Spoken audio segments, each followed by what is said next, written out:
hermanos, bendiciones, ¿cómo están? Voy a retomar los estudios para jóvenes y adolescentes y voy a empezar con el estudio, con estudios doctrinales, como por ejemplo el de la fe en Dios. ¿Ya? Doctrina o las doctrinas fundamentales son estudios que están escritos en la palabra de Dios, que son fundamentales en la vida del creyente, que todo creyente debe saber y aplicar.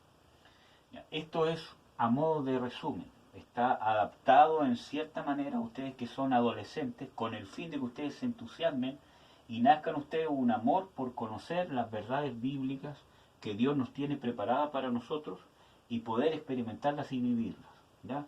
Vamos a intentar al final de todo esto poder hacer una aplicación con la lucha que ustedes están pasando.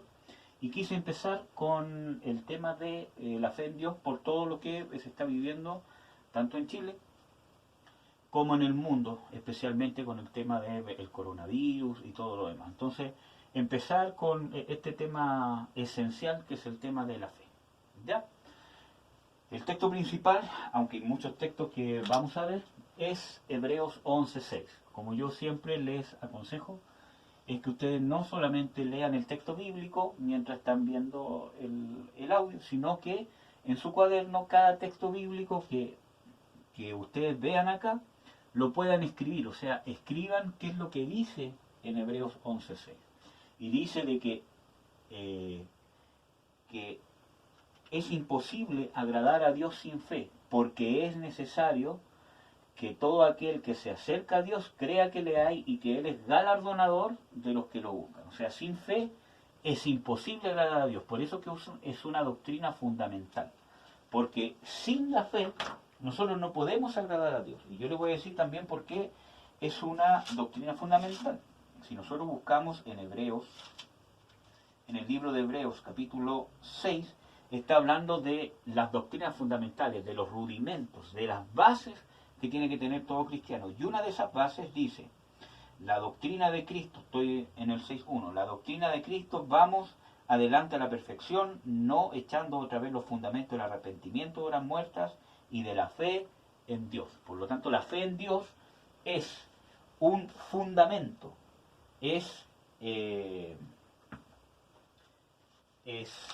¿cómo podríamos decirlo? Una piedra sólida o algo estrictamente necesario en los rudimentos o en la base del cristiano. La fe en Dios, juntamente con cristología, con el arrepentimiento, que son algunos temas que ya hemos visto, ¿ya? Yo tengo pensado también hacer para ustedes, ¿cierto?, un estudio de cristología más, ¿cómo se llama?, adaptados para ustedes, que no sea tan largo como el que hice para los adultos, por decirlo de alguna forma, que son como 6 estudios, cada uno dura como 1 hora y media, sino poder hacer algo más resumido para adentrarlos un poco en qué es cristología, con una doctrina fundamental que yo creo que es la más importante que todo cristiano debe estar fundamentado. Bueno, pero vamos a empezar con la fe en Dios, ¿ya? Y vamos a empezar con 3 ejemplos de fe. Primero, con la mujer sirofenicia. Si ustedes no conocen el texto, busquémoslo en Mateo 15, del 21 al 28, y lo vamos a leer rápidamente. Mateo 15, del 21 al 28. Dice lo siguiente, dice, y saliendo Jesús de allí se fue a las partes de Tiro y de Sidón. Y aquí una mujer cananea, o sirofenicia, que había salido de aquellos términos, clamaba diciendo, Señor, hijo de David, ten misericordia de mí. Mi hija es malamente atormentada a un demonio.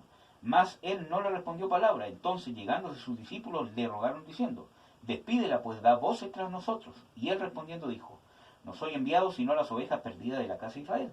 Entonces ella vino y le adoró, diciendo, Señor, socórreme.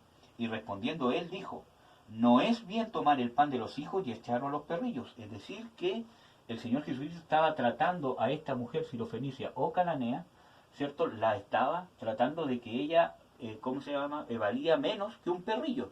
Porque dice, no es bueno usar el pan de los hijos, que es la liberación, ¿cierto? Porque ella está pidiendo que su hija sea libre de, ¿cómo se llama?, un demonio. Entonces él dice, no es bueno dar el pan de los hijos, o sea, la liberación, a los perrillos, porque solo para los hijos de Dios. Entonces, la está tratando que ella vale menos que un perrillo. Entonces ella dijo, voy en el versículo 27, sí Señor, mas los perrillos comen aún de las migajas que caen de la mesa de sus señores. Entonces respondiendo Jesús dijo, oh mujer, grande es tu fe, sea hecho contigo como quieres, y fue sana su hija desde aquella hora. Por lo tanto, hermanos míos, acá hay un ejemplo de fe que quería compartírselo junto con los otros dos que están ahí, de esta mujer sirofenicia. ¿Qué es lo que caracterizó a esta mujer? Que ella fue, ¿qué cosa? Perseverante.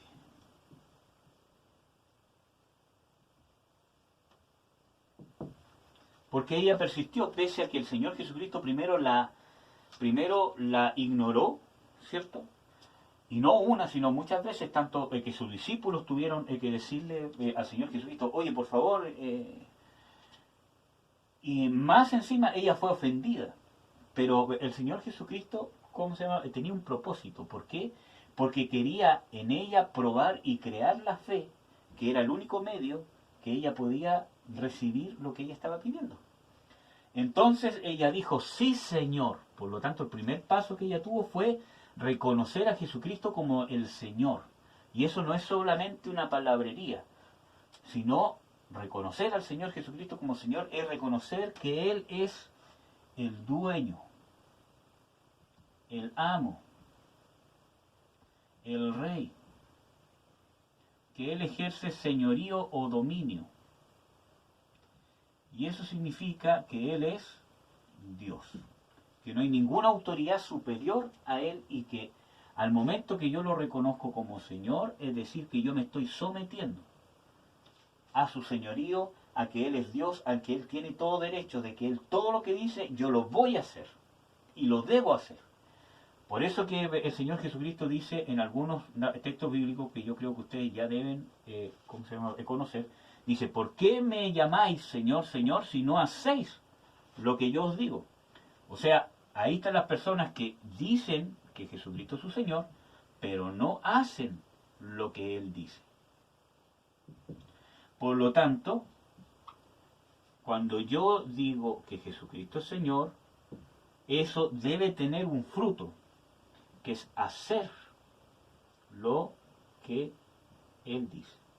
Y no solamente algunas cosas, sino todo lo que Él dice. Eso significa recibir al Señor o recibir a Jesús como Señor de tu vida. No es solamente hacer una profesión de fe, yo te recibo, Señor, como mi Salvador, como mi Señor, etcétera, etcétera. Ni tampoco, ¿cómo se llama? Quiere decir llorar, sino que yo te recibo como Señor significa que yo voy a someterme a todo lo que tú dices, a todo lo que está escrito en su palabra. Eso significa que Jesucristo sea el Señor, sea tu Dios. Ya, bueno, me escapé un poco del tema. Pero entonces ella dijo, sí Señor, ya hizo una confesión de fe, pero aún los perrillos, ¿cierto?, comen de la mesa de los hijos. Entonces, ¿qué fue lo que rescató el Señor Jesucristo de toda esta situación? Su perseverancia. Él dijo, grande es, ¿qué cosa? Tu fe. ¿Qué es lo que rescató el Señor Jesucristo de esta situación? La fe. Eso fue lo que Él premió, lo que Él incentivó. Y es lo que Dios quiere hacer con nosotros. En el caso del centurión, ustedes pueden leer Mateo 8, del 5 al 13, donde este es el caso de un centurión que tampoco era del pueblo judío, igual que el caso de la mujer sirofenicia. Ella era una persona pagana, pero se convirtió a Cristo. Por medio de la fe, pudo ser parte del pueblo de Dios. El centurión pasó lo mismo. Él era una persona pagana, no era parte del pueblo de Dios. Entonces, esta persona tenía un siervo de él que estaba enfermo. Y él envió a otra persona en su nombre porque no se encontraba digno de poder él mismo ir al frente del Señor Jesucristo. ¿Por qué? Porque ya sabía que Él era el Dios encarnado, que era el Señor de toda la creación, el Señor de todas las cosas que estaba aquí en medio de la humanidad. Por lo tanto, Él, sabiendo que no era parte del pueblo de Dios y que era pecador, no se halló digno de ni siquiera ir a hablarle. Por lo tanto, envió un mensajero. Y el mensajero conversó con el Señor Jesucristo y dijo, yo tengo una persona que está malamente enferma, yo te ruego por favor que vengas. Y los judíos conversaron con el Señor Jesucristo, ¿cierto?, de que Él era digno de que fuera, etcétera, etcétera. Bueno, el tema está que el Señor Jesucristo dijo, yo iré. Pero el mensajero dijo, no, porque mi señor el centurión dice que no es necesario que tú vayas, porque él también, siendo centurión, es un hombre bajo autoridad, y él le dice a uno, va y viene, haz esto, y él lo hace. Así que, si tú solamente dices la palabra, yo sé que mi siervo será sano. Entonces, ¿qué tuvo él? Humildad.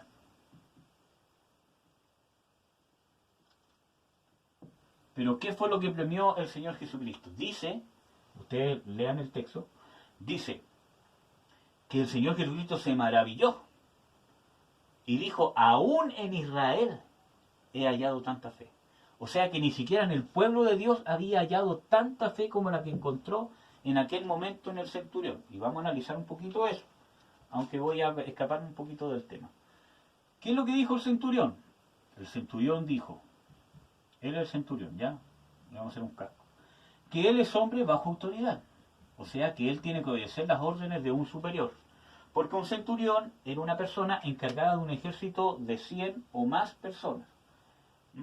Él era el jefe. Por lo tanto, él tenía bajo sus órdenes entre 50, 100, incluso podían ser más personas. Pero él también estaba bajo autoridad. Porque en el ejército romano eran muy estratificados cómo se llevaba la jerarquía. Por lo tanto, él también estaba bajo autoridad. Por lo tanto, él tenía que obedecer lo que le decía su comandante y a la vez él tenía hombres a cargo. Por eso que él dice, yo soy hombre bajo autoridad, o sea, tengo una persona bajo mí. Pero yo también tengo la autoridad de decirle a este va y viene, a este anda y va. Entonces, ¿qué es lo que le está diciendo él? Él está diciendo que así como él, así el Señor Jesucristo, perdón, iba a borrar pero mejor no, así el Señor Jesucristo, que es Dios que se hizo hombre, vino bajo la autoridad del Padre, y aquí esto es bien profundo, hermano. Por lo tanto, él como hombre se sometió a la autoridad del Padre, y como hombre todo hizo, y todo lo que él estaba haciendo aquí en la tierra, lo estaba haciendo porque fue enviado de Dios. Entonces él estaba reconociendo que Jesús no era un simple hombre, sino que era Dios encarnado, bueno, y que era un enviado del Padre, que había salido del Padre, que había sido enviado del Padre. Por lo tanto, todo lo que él hacía aquí en la tierra, el Señor Jesucristo, lo hacía por orden expresa del Dios Todopoderoso, único y verdadero. Por lo tanto, el Señor Jesucristo tenía autoridad de decir va y viene, haz esto, o sea, solamente por la palabra que él dijera. Un demonio tenía que obedecerle, porque él tenía mayor autoridad. Una enfermedad tenía que obedecerle, porque el Señor Jesucristo tenía mayor autoridad. Los ángeles tenían que obedecerle, porque él tenía mayor autoridad. Entonces, él reconoció lo mismo que veíamos antes, el señorío del Señor Jesucristo, su procedencia y su autoridad aquí en la tierra. Lo mismo nosotros, tenemos que creer y a vivir una vida de acuerdo a que el Señor Jesucristo tiene toda potestad en el cielo y en la tierra. ¿Ya? En Mateo 24, o sea, en Mateo 28 dice, aquí me ha sido dada toda potestad, o sea, todo poder, toda autoridad en el cielo y en la tierra, por tanto, id, etcétera, etcétera. ¿Ya? Entonces, ¿qué fue lo que premió el Señor Jesucristo? La fe. Vamos a ver el ciego. Este sí lo vamos a leer. Lucas 18, 35 al 43.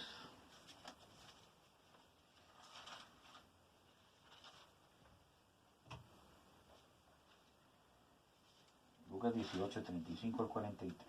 Dice, y aconteció que acercándose él a Jericó, un ciego estaba sentado junto al camino mendigando, el cual, como oyó la gente que pasaba, preguntó qué era aquello. Y le dijeron que pasaba Jesús Nazareno. Entonces él dio voces, Jesús, hijo de David, ten misericordia de mí. Y los que iban delante le reñían que callase. Mas él clamaba mucho más, Hijo de David, ten misericordia de mí. Jesús entonces, parándose, mandó a que le trajeran a él. Y como él llegó, le preguntó diciendo, ¿qué quieres que te haga? Y el ciego dijo, Señor, que vea. Y Jesús le dijo, ve, tu fe te ha hecho salvo. Y luego vio, y le seguía, glorificando a Dios, y todo el pueblo, como lo vio, dio a Dios alabanza. Entonces, ¿qué vemos aquí en este ciego? Que tuvo insistencia. Porque insistió. ¿Cómo se llama? En ese tiempo la discapacidad física no era, ¿cómo se llama?, tratada como ahora. Una persona con discapacidad física no había, ¿cómo se llama?, seguro social, no había estas cosas. Por lo tanto, una persona ciega, de la única forma que podía subsistir o sobrevivir, si es que no tenía algún pariente que se hiciera cargo de él, era mendigando. Entonces, ¿él qué estaba haciendo? Mendigando, pidiendo limosna. Oyó que el Señor Jesucristo pasaba y gritó, pese a que la gente decía, cállate, ¿hasta cuándo? Todo lo demás. Él siguió gritando, Señor, ten misericordia de mí. Y así tenemos que ser nosotros. No porque aparentemente haya oposición, vamos a desistir. ¿Ya? Insistencia. Pero, ¿qué es lo que el Señor Jesucristo premió? Igual que los dos casos anteriores, tu fe te ha hecho salvo. Y aquí también hay una explicación profunda de que él dijo que era el hijo de David, o sea que él era el Mesías, el enviado de Dios. También hubo una salvación por medio de la fe. Por eso él dijo, tu fe te ha hecho salvo. No sano, sino salvo. Porque lo más importante para Dios es la salvación. ¿Ya? Y como fruto de esa fe, él pudo tener la sanidad que anhelaba. ¿Ya? Sigamos. Definiciones de la fe. Según la raíz de la palabra que se usa en la Biblia para fe, tenemos que se puede definir de tres formas. Primero, una confianza que uno deposita en una persona porque esa persona inspira confianza. Por ejemplo, yo no voy a poner confianza o a creer en una persona que no me inspira confianza, o sea, que me ha ¿cómo se llama?, defraudado, que es estafador, etcétera, etcétera, sino que yo voy a poner mi confianza en una persona que a mí me inspira confianza, ¿ya?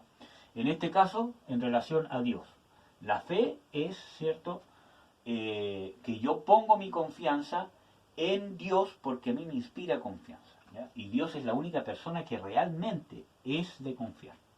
Segundo, la definición de fe es esencial para la relación personal en quien se confía. Yo no puedo no tener confianza o no tener fe y relacionarme con la persona que supuestamente confío. Necesito tener fe para mantener esa relación, en este caso con Dios. Y tres, más importante aún, salir de uno mismo y descansar en otro. Por ejemplo, ustedes confían en sus padres, por ejemplo, y en sus madres para su educación, para su cuidado, para tener comida, para tener leche, para tener yogur, para tener, o si es que no pueden comprar yogur, no pueden comprar esas cosas, pero para tener un plato de comida en los casos que es así, porque hay casos que no es así. Pero ustedes tienen una confianza en de que ellos les van a proveer. Por eso que es necesario que ustedes sepan valorar lo que hacen sus padres por ustedes. Que ustedes puedan almorzar todos los días, que tengan un desayuno todos los días, que tengan una once todos los días, que ustedes se puedan comer un pan, que ustedes puedan bañarse todos los días, que ustedes tengan champú, que ustedes tengan jabón, que ustedes tengan agua, que ustedes tengan una casa, que tengan una cama, aunque duerman todos juntos en una cama, no sé, pero que ustedes tengan todas esas cosas requiere un esfuerzo de parte de sus padres. Y ustedes realmente, sin darse cuenta, están saliendo de sí mismos y descansando en lo que sus padres hacen por ustedes. Pero es necesario que lo tengan presente y que lo valoren. Bueno, en Dios es más aún.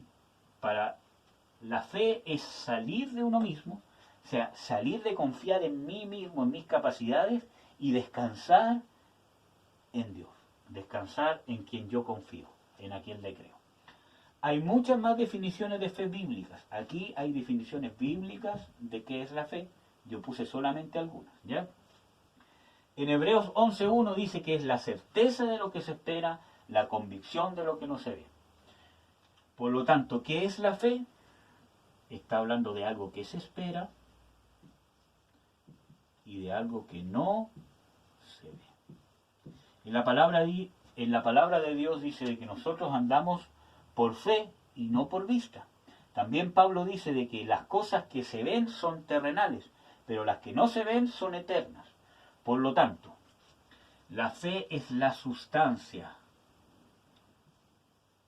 de lo que se espera, la convicción de lo que no se ve. Por lo tanto, todo lo que no se ve, todo lo que ustedes esperan, redención, bueno, puede ser una sanidad, puede ser un trabajo, algo que yo le esté pidiendo a Dios, pero yo quiero ir a algo más profundo, a las cosas eternas.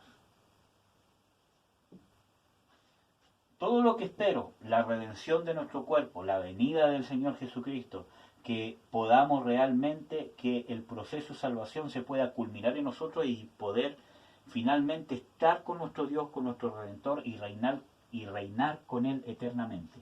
Lo que no se ve, todas las promesas de Dios, todo lo que Dios ha hecho en nuestras vidas, Dios de adrede lo hace que con nuestros ojos naturales no se puedan ver, porque son cosas espirituales, están en un nivel superior al nivel terrenal. Por lo tanto, no vamos a poder percibir con nuestros sentidos, con nuestra alma, con nuestras emociones, las cosas que son espirituales.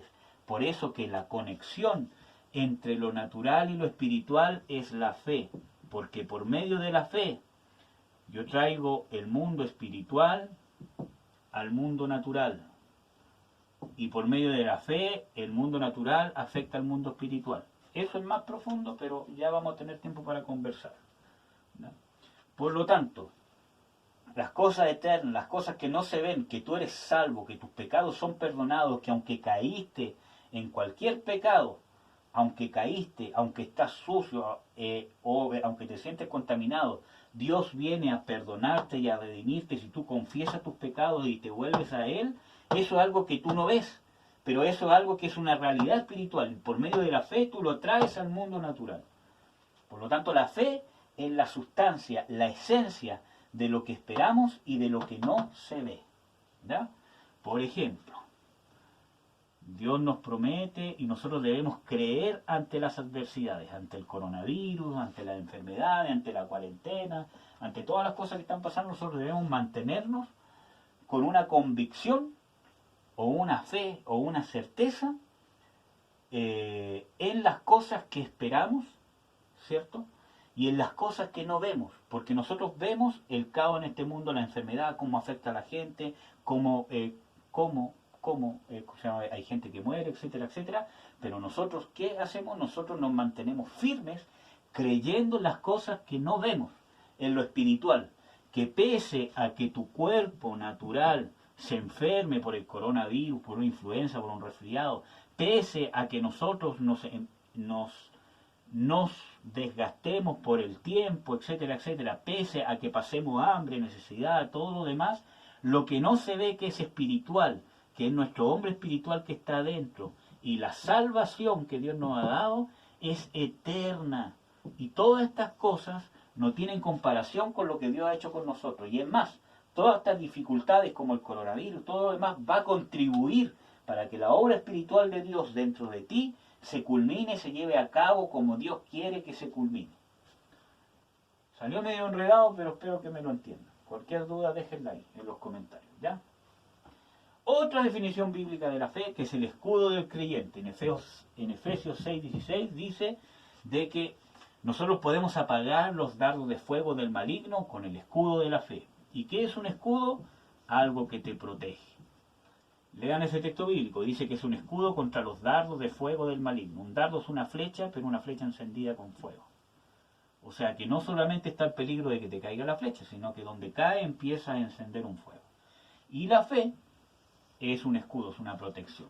Por lo tanto, ante los ataques del maligno, las tentaciones sexuales sobre todo, de ver pornografía, de contestarle a mis papás, de ser desobediente, de querer pololear, de querer tener sexo, todas esas cosas, por medio de la fe, yo voy a poder protegerme. Va a venir la tentación, pero yo voy a aplicar la fe en las cosas que espero, en las cosas que no se ven, en Dios, en el amor que Dios me tiene y en querer hacer la voluntad de Dios, ¿ya? Eso me va a proteger de que el dardo de la pornografía, de la desobediencia, de la rebelión, me llegue y aparte empiece a incendiar, me empiece a contaminar. Porque eso pasa cuando yo peco. Pero fiel es Dios que está dispuesto a perdonarnos si nosotros nos arrepentimos. La fe es activa. En Santiago 2:20 al 26, que se los voy a leer, léanlo. hermanos.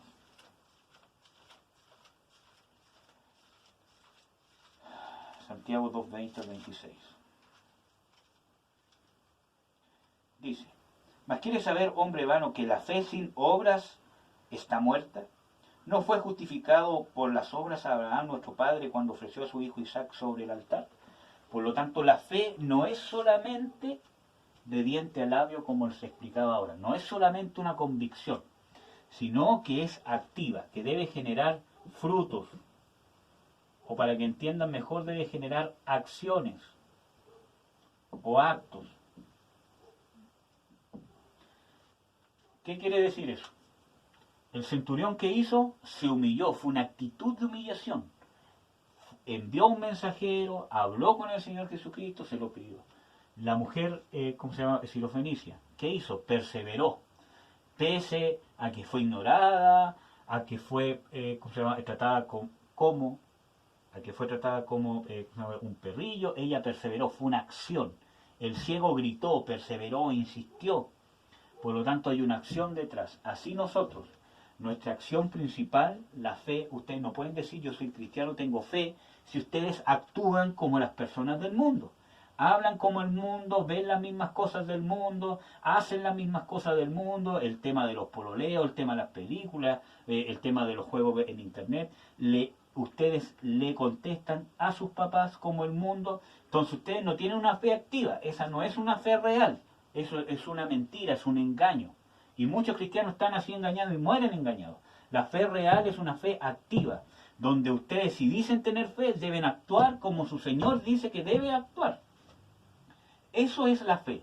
Por lo tanto, ustedes actúan en obediencia a sus padres, con amor a sus padres, con respeto a sus padres. Ustedes se guardan en santidad y se cubren y huyen de la fornicación, de la sexualidad, de la pornografía. Y vuelvo a reiterar, si llegan a caer, levántense, busquen ministración, confiesen sus pecados, busquen que los ministre, ¿ya? Que les ministre liberación, amor de Dios, etcétera, etcétera. Acuérdense que abogado tenemos ante el Padre Jesucristo el justo. Otra definición de fe es que está en Juan 1:12, que a todos los que le recibieron, a los que creen en su nombre, les dio potestad de ser hechos hijos de Dios. Y esto no por voluntad de carne, ni de sangre, ni de varón, sino por voluntad de Dios. Por lo tanto, recibir al Señor Jesucristo es una definición de la fe, porque dice, a todos los que le recibieron, a los que creen en su nombre, les dio potestad de ser hechos hijos de Dios. Por lo tanto, una definición bíblica de fe es recibir al Señor Jesucristo, creer que Él es el Señor, y a través de ese proceso nosotros somos hechos hijos de Dios. ¿Ya? Sigamos, para ir rápido. La importancia de la fe. Puse aquí 7 importancias de la fe y vamos a ir viendo los textos bíblicos. Yo me hice aquí un torpedo para no llenar la pizarra. Así que ya falta poco para terminar, muchachos. La importancia de la fe. ¿Por qué es importante tener fe? ¿Por qué es importante la fe? Porque es una doctrina fundamental. 1. Porque no se puede agradar a Dios sin fe. Y eso ya lo leímos en Hebreos 11:6. Dice que sin fe es imposible agradar a Dios. ¿Ya? Por lo tanto, aunque tengamos muchas buenas obras, si no tenemos fe, como la hemos explicado ahora, ¿cierto? No podemos agradar a Dios. 2.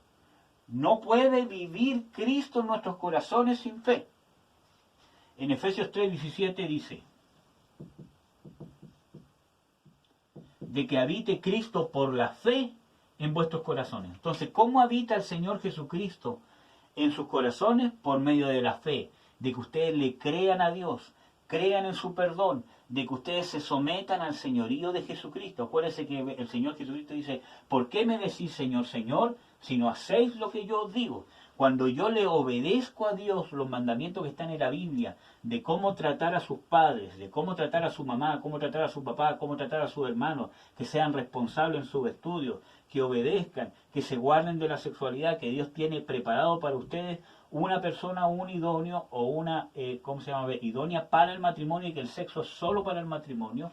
Cuando ustedes luchan con todo eso, luchan con su carne, luchan con sus sentimientos, oran, buscan de la palabra para poder vencer, entonces Cristo habita en sus corazones. Eso es un fruto de que Cristo está habitando en sus corazones. Porque Cristo habita en el corazón por medio de la fe. Y la fe requiere esfuerzo, la fe es práctica, la fe es activa, como veíamos. ¿Ya? Veamos. 3. Por la fe, sin fe, no podemos ser salvos. Y esto léalo, Juan 3:36. Dice que todo aquel que cree en el Hijo de Dios tiene vida eterna, mas el incrédulo o el que no cree, sobre él está la ira de Dios. Por lo tanto, ¿cómo una persona puede ser salva? No por lo muy bueno que sea. Por eso que la salvación no es un mérito humano, es un regalo de Dios. La salvación, el que pagó el mérito fue el Señor Jesucristo. Él murió en la cruz. Él pagó el precio del pecado para que tú puedas ser perdonado y yo pueda ser perdonado. Por eso que si ustedes han sido salvos por la fe, por gracia de Dios, y ustedes han experimentado el perdón de Dios, etcétera, etcétera, la fortaleza de Dios en la oración, todo lo demás, la unción de Dios, ustedes no pueden sentirse superiores a otras personas. Si sus papás no son, o sea, si sus papás no han sido salvos todavía, ustedes no son superiores. Porque si ustedes han podido vencer el pecado, han podido cambiar, es por la obra de Dios por medio de la fe. Y esto no es de nosotros, es don de Dios, que ya lo vamos a ver. Entonces, no podemos ser salvos si no hay fe, es por la fe, porque la obra de salvación la hizo otro que se llama Jesucristo. Nosotros solo por medio de la fe, de creer eso y someternos al señorío del Señor Jesucristo, somos salvos. Por eso dice, el que cree en el Hijo de Dios, este es salvo. O tiene vida eterna. Hay otro texto bíblico que está en Efesios 2, 8 al 9. Léanlo también. Que dice de que la fe es el don de Dios. Dice, por gracia sois salvos por la fe. Y esto no es de nosotros, sino que es un don de Dios, no por obras, para que nadie se gloríe. ¿Ya? 4. Sin fe no podemos ser justificados. ¿Ustedes saben qué es justificación? Justificación es, por ejemplo, cuando una persona es culpable y viene ante el juez. Vamos a hacer el sombrerito que no sé cómo es, pero bueno, ahí hay un juez. Está en un estrado, está sentado. Perdón lo malo del dibujo. ¿Cierto? Y él tiene la tacha de culpable. Y ponte tú, él le dice ya, su delito es la pena de muerte. Y en el caso de nosotros y de todos los seres humanos son culpables y están condenados a una muerte eterna, que no significa solo morir físicamente, sino significa una separación eterna de Dios. Y eso significa condenación eterna. Ahí hay otros textos bíblicos que hablan del lago de fuego, azufre, etcétera, etcétera. Entonces, ¿qué pasa? Cuando yo soy justificado, es porque viene alguien que se llama Jesucristo y dice, yo morí por él, pagué todo esto. La muerte física, la muerte o el castigo que llevaba a esta separación, él llevó el castigo. El Señor Jesucristo nunca fue separado eternamente de Dios, pero sí Él recibió el castigo o la consecuencia que esto llevaba en sí. Y obviamente resucitó. ¿Y por qué resucitó? Porque la muerte no tenía derecho legal sobre Él, pues Él no había pecado en Él. Por lo tanto, al poder resucitar, Él puede ponerse en tu lugar y ir ante el juez, que es el Padre, y decirle, yo pagué el precio y tú eres justificado. Pero ¿qué pasa cuando no tienes fe? Viene el Señor Jesucristo ante el Padre, tú eres culpable, y viene el Señor Jesucristo y dice, yo pagué el precio. Y tú, cuando no tienes fe, es como que le dices, pero si yo no lo quiero. Porque no crees en la obra que hizo el Señor Jesucristo. Pero cuando tú tienes conciencia de que eres culpable, de que vienen todas estas consecuencias para ti, entonces tú dices, Señor, por favor, justifícame. ¿Qué me puede justificar? Yo sí he sido culpable, pequé, he caído en esto, en desobediencia con mis padres, he caído en estas tentaciones sexuales, esto. Señor, y ahí viene el Señor Jesucristo y se aplica lo que Él hizo sobre ti. Y tú eres justificado. Por lo tanto, no podemos ser justificados sin fe. Dice en Romanos 5.1 y en Gálatas, si no me equivoco, sí, 2.16. Habla de la fe. En Romanos 5.1 dice de que justificados pues por la fe tenemos paz para con Dios por medio de nuestro Señor Jesucristo. En Gálatas 2.16 dice, el hombre no es justificado por las obras de la ley, sino por la fe de Jesucristo, justificados por la fe de Cristo y no por las obras de la ley, porque por las obras de la ley nadie será justificado. O sea, yo no puedo tratar de decirle al juez, ya, yo voy a cumplir todo lo que dice en tu palabra si yo no he sido justificado. Porque aunque yo guarde o intente guardar todos los mandamientos, ya estamos condenados. Que ustedes ya saben porque ya han visto los estudios que hemos hablado del pecado, de la confesión de pecado y de todo lo demás. Así que ya entienden un poco eso. Entonces, ¿ven cuál es la importancia de la fe? No se puede agradar a Dios sin fe, Cristo no puede vivir en sus corazones sin fe, no podemos ser salvos sin fe, no podemos ser justificados de nuestros pecados sin fe, y ni siquiera podemos orar si no tenemos fe. En Santiago 1.6 y Santiago 5, si no me equivoco, 5.15. Dice de que si alguno ora o alguno pide a Dios, pídalo con fe, no dudando nada. Y en Santiago 5.15 dice de que la fe, o sea, la oración de fe es eficaz. ¿Ya? Sí. Y la oración de fe del justo, ¿cómo se llama? Sanará al enfermo, etcétera, etcétera. Por lo tanto, no podemos orar sin fe. Tenemos que tener esta fe salvadora, esta fe real, esta confianza, esta convicción en las cosas que no se ven. Por eso que a veces que oramos y las cosas que pedimos no pasan. Porque cuando la fe también significa hacer la voluntad de Dios. Y eso, si alguien les pregunta qué es la fe, ustedes lo primero que deberían de responder, si es que entienden bien este estudio, ¿qué es la fe? Es hacer la voluntad de Dios. Eso involucra todo lo que hemos visto. La convicción de lo que se espera, la certeza de lo que no se ve, etcétera, etcétera. Hacer la voluntad de Dios. Someterse al señorío de Jesucristo. ¿Ya? Entonces, no podemos orar sin fe. Por eso que cuando no tenemos esta fe que hace la voluntad de Dios, lo que vamos a pedir, lo que sale de nuestros corazones para pedirle a Dios, se opone a la voluntad de Dios. Por eso que Dios no puede concedernos muchas de nuestras peticiones. Por eso que la fe no es un sentimiento. Yo creo que Dios lo va a hacer, yo creo que Dios lo va a hacer. Como yo puedo tener fe en cualquier otra persona. Yo creo que mi papá me va a comprar esto porque me quiere, porque me ama. La fe de Dios tiene mucho que ver con hacer la voluntad de Dios. Que fue la fe que tuvo el Señor Jesucristo. Pero eso es para cristología. Ya. Entonces tenemos que tener una fe alineada a la voluntad de Dios. No podemos recibir el Espíritu Santo sin fe. Y se acuerdan que los estudios, por ejemplo, en el estudio de la carne versus el Espíritu, vimos de que la única forma de resolver el conflicto que ustedes tienen entre su hombre nuevo y su hombre viejo es por medio del bautismo o la unción o el poder que les da el Espíritu Santo para fortalecer a su hombre espiritual y tener el poder sobrenatural de vencer al hombre carnal. Siempre va a estar ahí, siempre van a estar las tentaciones, siempre van a tener que luchar, pero van a tener un poder sobrenatural de parte de Dios en su espíritu de poder hacerle frente. ¿Ya? Texto bíblico, Gálatas 3:1-5.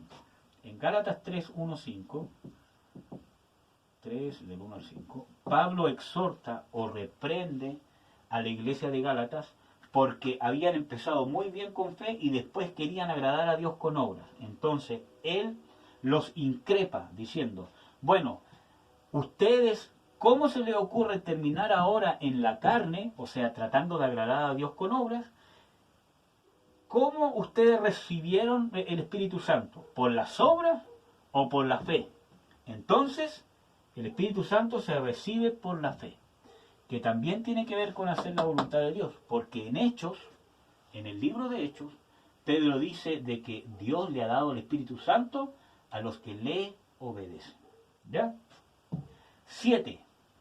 Sin fe no se puede vencer al mundo. Y este texto bíblico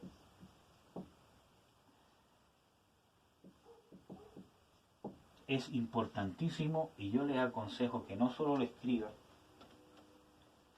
sino que se lo aprendan de memoria. Todo aquel que es nacido de Dios vence al mundo. Y esta es la victoria que ha vencido al mundo, nuestra fe. Y aquí habla dos cosas. Nacido de Dios, hombre nuevo o espíritu, o hombre espiritual. La fe. Entonces dice, todo aquel que es nacido de Dios vence al mundo. Y esta es la victoria que ha vencido al mundo, nuestra fe. Entonces, hay una relación estrecha entre nacer de nuevo, andar en el Espíritu, en el hombre nuevo y la fe. Si yo no ando en el Espíritu, no puedo tener la fe que vence al mundo. Si yo no tengo fe real, yo no puedo andar en el Espíritu. Y por ende no voy a vencer al mundo. Entonces, ¿cómo van a vencer al mundo? Las modas del mundo, el pololeo, la ropa, la música, las películas, los juegos, cómo los jóvenes de su edad se comportan ante el alcohol, ante los carretes, ante las drogas, ante las mujeres, ante el sexo, cómo se comportan con los papás, con las autoridades. Todas esas cosas son del mundo y son pecados. Van en contra de la voluntad de Dios. Si no lo han visto, vean el estudio que habla del mundo, que es para adolescentes. Pero ustedes ya saben estas cosas. Por lo tanto, a través de el nacimiento de nuevo y de la fe en Jesucristo, de esta fe que estamos describiendo ahora, que se da si nosotros andamos en el Espíritu, vamos a poder vencer al mundo. Por eso que a veces no podemos vencer, porque la fe hay que alimentarla, hay que mantenerla viva, porque tiene estrecha relación con el hombre espiritual. Si el hombre espiritual está debilitado, nuestra fe va a estar debilitada. ¿Ya? Voy a ver una cosa.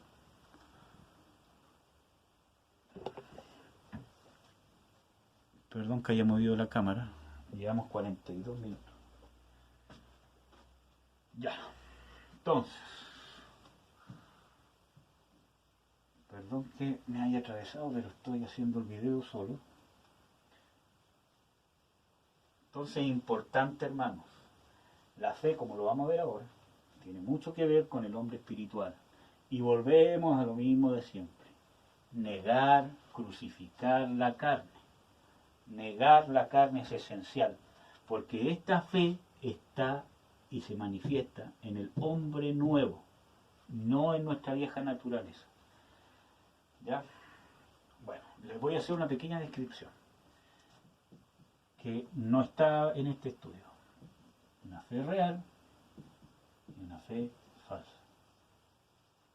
La fe real está basada en la persona de Jesucristo. ¿Ya? Y por ende, la fe real está basada en el Espíritu. En las cosas del Espíritu. La palabra, en la oración, en perdonar, en la obediencia, en la responsabilidad y sobre todo en el amor. Aunque todas estas cosas involucran el amor. Palabra, oración, perdón, obediencia, responsabilidad, amor y muchas otras cosas más, ¿ya? Que son las cosas del Espíritu. Por lo tanto, la fe real está basada en el Espíritu, está basado en la persona de Jesucristo. ¿Qué significa eso? En quién y cómo es Él. Porque ¿cómo ustedes van a confiar en una persona que no conocen, que no saben cómo es? Tienen que conocer que es una persona confiable, una persona seria, una persona que cumple lo que dice, una persona responsable para poder confiar en Él. Por lo tanto, la fe real está basada en la persona de Jesucristo. Pero la fe falsa está basada, y vamos a tratar de hacer lo mismo, está centrada en la carne. Todavía no vamos a completar esto. No. Y ustedes que han visto los estudios de la carne, ¿en qué se basa la carne? En el yo.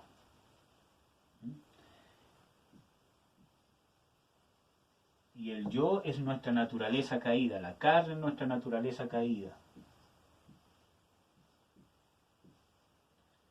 Y está basada en el pecado, la naturaleza caída, la naturaleza pecadora. Pablo dice, miserable de mí, ¿quién me librará de este cuerpo de muerte? ¿Ya? Habla del pecado que mora en mí. Por lo tanto, la fe falsa es una fe que está basada en la carne, en el yo, en lo que yo quiero, en lo que yo necesito, o en lo que yo creo que necesito. ¿Ya? En cambio, la fe real está basada en la persona de Jesucristo y en las cosas del Espíritu. Y no está basada en lo que yo quiero, sino que está basada en lo que Dios quiere que yo sea, que yo haga y que yo tenga o que yo reciba. ¿Se dan cuenta que es harta de diferencia? Entonces la fe falsa, ¿cierto?, está basada no en la persona de Jesucristo, sino, ¿cómo lo voy a anotar para que no se espante la gente? No está basado en la persona de Jesucristo, sino que está basado en la necesidad. Por lo tanto, una fe falsa está basada en mi necesidad. Yo también puedo aplicar esta fe en mi necesidad.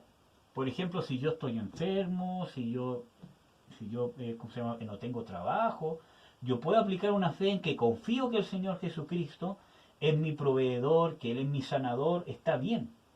Pero se va a basar en las cosas del Espíritu, en lo que Dios quiere que yo sea, que yo haga, que yo tenga, que yo reciba. Por lo tanto, si llega a pasar que yo estoy enfermo y no me llego a sanar, mi fe se va a mantener intacta, porque no está basada en mi necesidad, aunque sí tengo una necesidad, sino que está basada en la persona de Jesucristo. Por lo tanto, va a esperar lo que Dios quiera darme y lo que Dios quiera recibirme. ¿Por qué? Porque la fe real se basa en que yo confío que todo lo que me pase está en las manos de Jesucristo. En cambio, la fe falsa está basada en mi necesidad. Por lo tanto, si mi necesidad no es resuelta, yo pierdo la fe en Dios. Porque no se satisfació lo que yo quería, lo que yo necesitaba. Entonces la fe falsa puede usar la palabra de Dios, ¿sí? La puede usar. Puede usar las promesas de Dios, sí, las puede usar. Pero lo que está interno de nuestro corazón es solamente para saciar mi necesidad, para mi yo. Y una fe errada que se da mucho en el cristianismo. Por eso que para poder tener esta fe, que es real, debemos estar nosotros en las cosas del Espíritu. Este esquema, espero que lo hagan y que tengan un cuadernito donde estén haciendo los estudios, si es que lo encuentran necesario, obviamente, y que ese esquema se lo aprendan de una manera práctica, porque muchas veces, digo, nosotros caemos en esa fe, y Dios quiere que tengamos esta fe, porque esta es la fe real. La otra es una fe almática. ¿Se acuerdan que les explicaba yo en otros estudios anteriores que el hombre está dividido en tres partes? espíritu, alma y cuerpo. Eso está en 1 Tesalonicenses 5. Bueno, vamos a hablar de una cosa que se llama convicción. ¿Se acuerdan que estábamos hablando de la fe? Que en Hebreos 11.1 dice que la convicción de lo que se espera, la certeza de lo que no se ve. Bueno, eso es la versión 1960 por lo menos. Convicción es una certeza, un sinónimo. Es una certeza. ¿Ya? La convicción es una certeza, algo que yo sé que es así. Aunque no lo vea, aunque las circunstancias digan todo lo contrario, es una convicción o certeza que yo sé que es así. ¿Ya? Las convicciones de Dios, o que tienen que ver con la fe real de Dios, o la fe en Dios, como estamos viendo acá, esas convicciones tienen este modo de ejecutarse. Espíritu, no, vamos a poner Dios. Ya vamos a hacer un estudio de la Trinidad. Dios Padre, Hijo, Espíritu Santo, un solo Dios. ¿Ya? Dios que mora dentro de ustedes en el Espíritu, ahora tiene influencia sobre ustedes.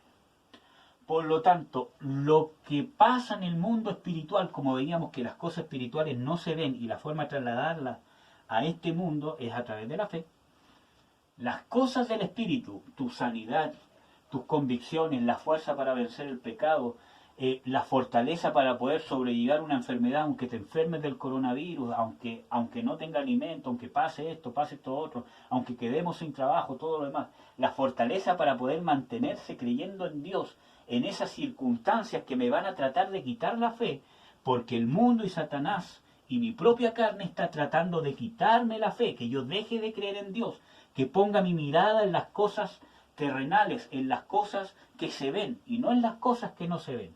Porque las cosas que no se ven son las cosas eternas y las cosas espirituales. Entonces el mundo y todas esas cosas me va a tratar de quitar esa fe. Por lo tanto, las convicciones o las certezas de la fe en Dios se van a formar desde las cosas que no se ven, las cosas espirituales van a influenciar en mi espíritu, y para eso yo tengo que andar en el espíritu, porque si no, no voy a percibir esto y voy a caer en la carne. Y eso va a generar convicciones en mi alma. Las cosas que Dios hace, que Dios tiene, que Dios estipula, obran en mi espíritu y eso generan convicciones en mi alma. Porque es tu alma la que al final es la que tiene la convicción. Y acuérdense que el alma estaba compuesta de 3 partes. Volvemos a repetir. ¿Qué partes eran esas? Mente, voluntad y emociones. Por lo tanto, yo voy a tener una mente convencida de que aunque las cosas estén de una forma, Dios tiene el control, etcétera, etcétera. Dios es real, Dios está conmigo, Dios me ama, aunque parezca lo contrario. Mi voluntad, porque esta fe, esto que Dios está influyendo, me va a llevar a hacer igual la voluntad de Dios, aunque las circunstancias sean incluso en mi perjuicio. Aunque hacer la voluntad de Dios me perjudique. Aunque yo tenga que pedirle perdón a mi papá, pedirle perdón a mi mamá, pedirle perdón a mi hermano, aunque tenga que dejar ciertas películas, dejar el computador, dejar ciertos amigos, aunque a mí me perjudique, porque me van, ¿cómo se llama?, a dictar